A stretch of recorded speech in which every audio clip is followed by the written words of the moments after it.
At the start of the 20th century, German inventor Alfred Zieden submitted 2 patents for the first linear motor train. The motor was described as an opened-up conventional rotation motor that was extended linearly, producing a linear force along their length. In later years, this motor would go on to be part of something big.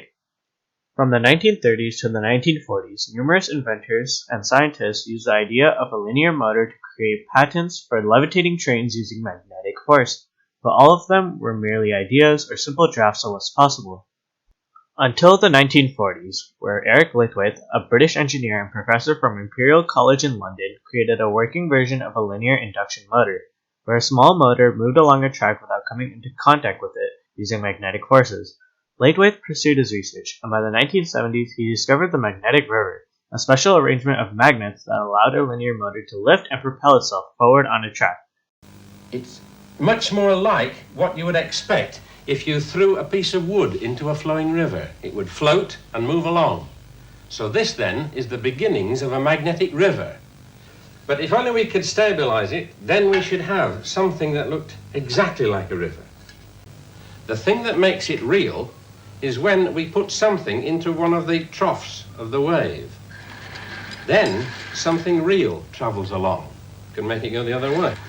These feats declared Litwaith as the father of magnetic levitation. This technology soon began to be developed for improving transportation. In the 70s, the first successful test of a maglev train was conducted in Germany.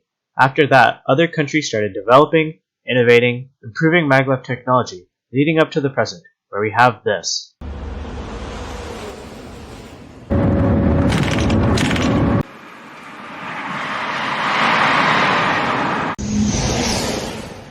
This is the maglev train.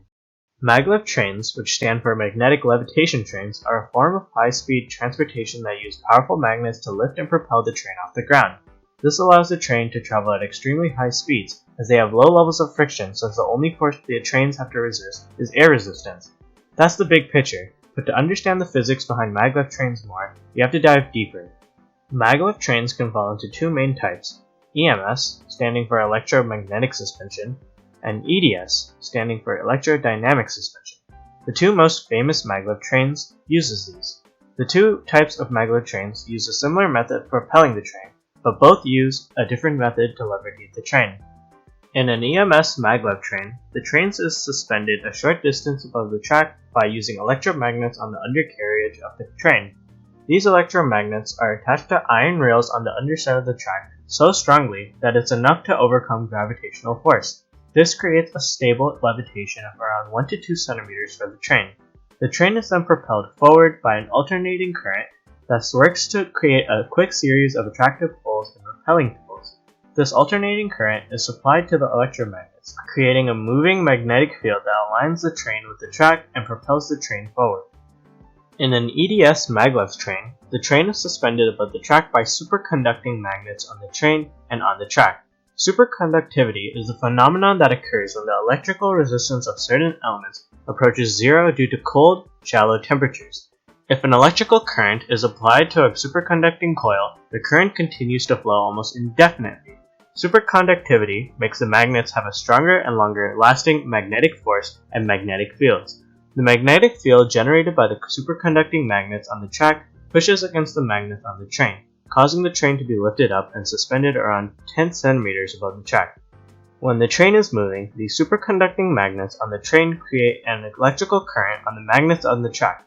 This current creates a magnetic field that pushes against the magnets on the train, propelling it forward. So that's the physics behind how maglev trains function.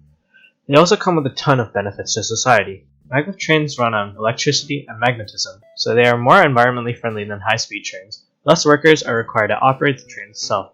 This makes human error almost close to impossible on a maglev train system, making it safer to implement in public transport. Maglev trains are also much quieter, while also being energy efficient than high-speed trains. Oh, and of course, they are fast. Really fast. Now you might be thinking, wow, these maglev trains are so cool. They're fast, safer, environmentally friendly too? Why do I have to take an hour-and-a-half subway ride to Union Station when I can just go on a maglev train and get there in 15 minutes? Why can't I just take a maglev train anywhere? Why isn't this technology being used worldwide? Oh, yeah, the benefits. They're not everything. Let's imagine you are trying to make a maglev train in Japan. Okay, so first you need resources to make a train. And this train has to have linear motors and magnets made of expensive earth metals at the bottom to make it levitate. Oh, and don't forget the track. Each segment also has to have expensive earth metal magnets and must be built to precise specifications in order to ensure the train levitates properly and doesn't derail. By the way, the track is hundreds of kilometers long, and it goes through those mountains you'll have to dig through for tunnels. Oh yeah, how are you going to power this whole thing? We'll figure that out later. How much will it cost to build this whole thing? This is the biggest reason why maglev trains aren't prominent in transportation right now. The cost. Maglev technology alone is extremely advanced and producing it is very expensive.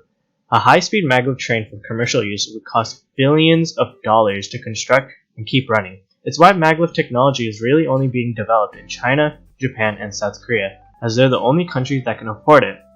Sorry, but we're not going to get a maglev train in Union Station soon.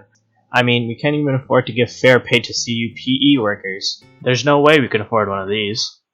But who knows? Maybe as technology continues to advance in the future, the cost of building and maintaining maglev trains may decrease, making them more financially viable for other countries. And with countries growing aware of the need to reduce carbon emissions, maglev trains might be considered more favorably than traditional rail systems. For now, the wait for more maglev trains will be slow, ironically unlike maglev trains themselves.